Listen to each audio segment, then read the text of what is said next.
अजी इस मुल्क को खतरा न हिंदुओं से है न मुसलमानों से। अजी इस मुल्क को तकलीफ है तो सिर्फ बेईमानों और गद्दारों से। भूल मत करना सिर्फ पापा की परी समझने की। मुझे इस वतन की रक्षा के खातिर हथियार उठाना भी आता है। यहाँ की चांदनी मिट्टी का ही गुणगान करती हूँ, यहाँ की चांदनी मिट्टी का ही गुणगान करती हूँ। मुझे चिंता नहीं है स्वर्ग जाकर मोक्ष पाने की, कि मुझे चिंता नहीं है स्वर्ग जाकर मोक्ष पाने की। बस तिरंगा हो कफन मेरा, यही अरमान रखती हूँ, यही अरमान रखती हूँ। परम सम्माननीय मुख्य अतिथि जी, चेयरमैन सर, डायरेक्टर सर, प्रधानाचार्य मैम, गांव से पधारे हुए सभी मेरे मेहमानों और मेरे देवता तुल्य सभी गुरुजनों एवं सभी छोटे एवं बड़े भाइयों और बहनों, मैं पूजा गोदारा आज हमारे वार्षिक उत्सव के उपलक्ष्य में अपने कुछ विचार आप सभी के साथ साझा करना चाहूंगी कि देशभक्ति एवं राष्ट्र निर्माण है क्या। तो मुझे आज खुलकर बोलना है और आप सभी को समझकर सुनना है, आप सभी को समझकर सुनना है।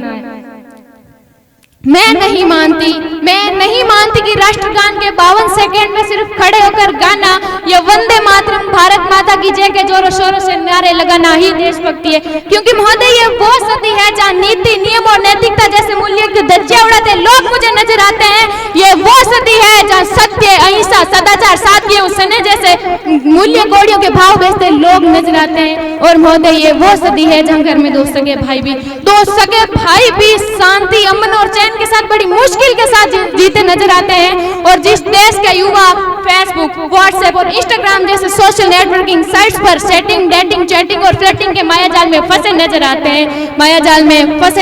हैं, अरे मुझे तकलीफ तो तब होती है जब आज का ये नौजवान जिसके कंधों पर जिम्मेदारी है राष्ट्र निर्माण की और देश समाज की आशाओं को जोड़ कर रखने की, वही युवा आज मुझे पबजी गेम में डूबा और शराब की लत में भीगा नजर आता है। पबजी गेम में डूबा और शराब की लत में भीगा नजर आता है।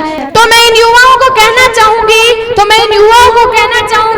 कि मोह निद्रा में सोने वाले लोगों, अभी वक्त है तुम जाग जाओ। इससे पहले कि तुम्हारी ये नींद कहीं इस राष्ट्र को ही ना ले डूबे, इससे पहले कि तुम्हारी नींद कहीं इस राष्ट्र को कोई ना ले डूबे। इस मुल्क को खतरा न हिंदुओं से है न मुसलमानों से। अजी इस मुल्क को खतरा न हिंदुओं से है न मुसलमानों से। अजी इस मुल्क को तकलीफ है तो सिर्फ बेईमानों और गद्दारों से। एक सैनिक बनकर सेना में जाना ही देशभक्ति नहीं होती, कि एक सैनिक बनकर सेना में जाना ही देशभक्ति नहीं होती। आजादी के पूर्व बात कुछ और थी और आज बात कुछ और है। तब झांसी की रानी लक्ष्मीबाई से लेकर शहीद आजमवीर भगत सिंह तक, चंद्रशेखर आजाद से लेकर महात्मा गांधी तक, इन्हें हम देशभक्त कहते हैं। परंतु आज मैं देशभक्त कहूँ तो किसे कहूँ? तो आज मैं देशभक्त कहूँ तो किसे कहूँ? अपने परिवार, समाज और राष्ट्र के प्रति समर्पण का भाव है देशभक्ति। हर देशद्रोही के जीवन में आने वाला तूफान है देशभक्ति। धर्म लोकता को पछाड़कर ईमानदारी से किया गया हर काम है देशभक्ति। धर्म लोकता को पछाड़कर ईमानदारी से किया गया हर काम है देशभक्ति। एक गरीब बीमार बुजुर्ग को दवाई दी जाए तो वो है देशभक्ति। एक पत्रकार अपनी पत्रकारी पूरी ईमानदारी से करे तो वो है देशभक्ति। और एक शिक्षक पैसों के लिए नहीं वरन जब विद्यार्थी को आगे बढ़ाने के उद्देश्य से पढ़ाए तो वो है देशभक्ति। और आज का ये नौजवान युवा इस वतन के खातिर दूसरे को मारने के लिए नहीं, पहले खुद मरने को तैयार हो तो वो है देशभक्ति। तो मैं इन देशद्रोहियों को कहना चाहूंगी कि ए हवा में जहर घोलने वालों, फिजाएं हमारे इशारों से बदलती है। तुम क्या तस्वीर बदलोगे मेरे हिंदुस्तान की? शहरों के जिगर में माँ भारती बसती है, और अगर आज मैं यह बात महिलाओं की करूं तो महिलाओं को आज आरक्षित नहीं बल्कि संरक्षित करने की जरूरत है। क्योंकि आज कन्या भ्रूण हत्या, दहेज प्रथा, बाल विवाह, यौन शोषण और बलात्कार जैसी बातें बढ़ती नजर आ रही है। तो नारी सशक्तिकरण में मैं कुछ पंक्तियां अदा करना चाहूंगी कि इस वतन की रक्षा का हम लड़कियों को भी हक है,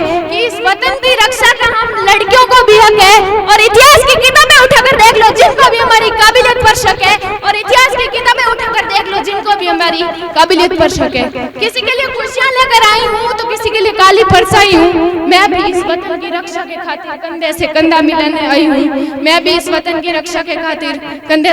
मिलाने आई हूँ। और भारत माँ की बेटी हूँ मैं, तैयार हूँ सरहद पर जाकर सीने पर गोली खाने को, तैयार हूँ सरहद पर जाकर सीने पर गोली खाने को। एक माँ बनकर हर दर्द को सह जाना आता है, एक बहन बेटी या पत्नी बनकर हर गम को छुपाना आता है। और रसोई में सिर्फ बेलन ही नहीं साहब, मुझे इस वतन की रक्षा के खातिर हथियार उठाना भी आता है, मुझे इस वतन की रक्षा के खातिर हथियार उठाने भी आता है। और भूल मत करना सिर्फ पापा की परी समझने की, और भूल मत करना सिर्फ पापा की परी समझने की। मैं रानी लक्ष्मीबाई हूँ, मैं रानी लक्ष्मीबाई हूँ। और अगर मैं यहाँ आज बात राजनीति की करूँ तो मुझे राजनीति से कोई परहेज नहीं है, वरन परहेज राजनीति करने की राजनेताओं की नीति से, वरन परहेज राजनेताओं की राज करने की नीति से। चुना गया उम्मीदवार राजा नहीं वरन सेवक होना चाहिए, चुना गया उम्मीदवार राजा नहीं वरन सेवक होना चाहिए, जो जनता की हर समस्याओं का निदान कर सके, जो जनता की हर समस्या का निदान कर सके। और हाँ, संसद में लड़ झगड़ कर नहीं वरन सोच समझ कर जब फैसले लिए जाएंगे तब हमारा राष्ट्र निर्माण संभव होगा, तब हमारा राष्ट्र निर्माण तब संभव होगा। तो मैं इन राजनेताओं को 2 लाइन कहना चाहूंगी कि जिन्हें हम हार समझ बैठे हैं गला अपना सजाने को, कि जिन्हें हम हार समझ बैठे हैं गला अपना सजाने को, वही अब नाक बन बैठे हैं हम ही को काट खाने को, वही अब नाक बन बैठे हैं हम ही को काट खाने को। आज राजनीति, भ्रष्टाचार और काला धन इस देश के प्रमुख मुद्दे हैं। जहाँ इंसान तो चढ़ जाता है लेकिन इंसानियत चोट खा जाती है, जहाँ इंसान तो चढ़ जाता है लेकिन इंसानियत चोट खा जाती है। और इस धन से हम सोने की चैन तो खरीद सकते हैं, इस धन से हम सोने की चैन तो खरीद सकते हैं, लेकिन नींद चैन की सो नहीं सकते, चैन की नींद सो नहीं सकते, इसका मैं दावा करता हूँ। हमारा राष्ट्र निर्माण तब संभव होगा जब एक गरीब की झोंपड़ी को बदलकर उसका अपना घर होगा। हमारा राष्ट्र निर्माण तब संभव होगा जब प्रत्येक किसान के खेत में पानी पहुंचाया जाएगा। हमारा राष्ट्र निर्माण तब संभव होगा जब जाट, राजपूत और मेघवाल का भेदभाव हमारी सोच से मिटाया जाएगा। हमारा राष्ट्र निर्माण तब संभव होगा जब इस देश के कॉलेज और विश्वविद्यालय राजकता के अड्डे नहीं वरन शिक्षा के मंदिर कहलाएंगे। हमारा राष्ट्र निर्माण तब संभव होगा जब स्कूलों में आइंस्टाइन बाबा के साथ साथ गांधी, नेहरू, स्वामी विवेकानंद, सरदार भगत सिंह, सुखदेव, राजगुरु और राम प्रसाद बिस्मिल जैसे महापुरुषों की जीवनी को भी पढ़ाया जाएगा। हमारा राष्ट्र निर्माण तब संभव होगा जब हमारा आइडल, हमारा नायक कोई अभिनेता नहीं वरन विंग कमांडर अभिनंदन होगा, विंग कमांडर अभिनंदन जैसा वीर योद्धा होगा।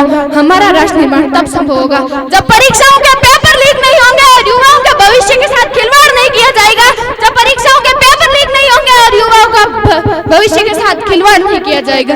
और अंत में किसी शायर की पंक्तियों और अपनी तमन्ना के साथ मैं वाणी को विराम देते हुए कहना चाहूंगी कि काश मेरी जिंदगी में शरद की कोई शाम आए, कि काश मेरी जिंदगी में शरद की कोई शाम आए, काश मेरी जिंदगी मेरे वतन के काम आए, काश मेरी जिंदगी मेरे वतन के काम है। ना खौफ है मौत का ना आरज़ू है जन्नत की, कि ना खौफ है मौत का ना आरज़ू है जन्नत की, बस जब कभी जिक्र हो शहीदों का तो उनमें मेरा भी एक नाम आए, तो उनमें मेरा भी एक नाम आए। जब कोई पूछे मेरे बारे में तो मेरी ये पहचान लिख देना, उठाना तिरंगा झंडा, सीने पर हिंदुस्तान लिख देना, सीने पर हिंदुस्तान लिख देना। जब कोई पूछे कि ये पागल थी कौन, जब कोई पूछे ये पागल थी कौन, तो क्रांतिकारियों की चेली और इंकलाब का नाम लिख देना। और बचा हो जो जिस्म में लहू एक बूंद भी, उसे निकालना और माँ तुझे सलाम लिख देना, उसे निकालना और माँ तुझे सलाम लिख देना। Thank you. जय हिंद, जय भारत।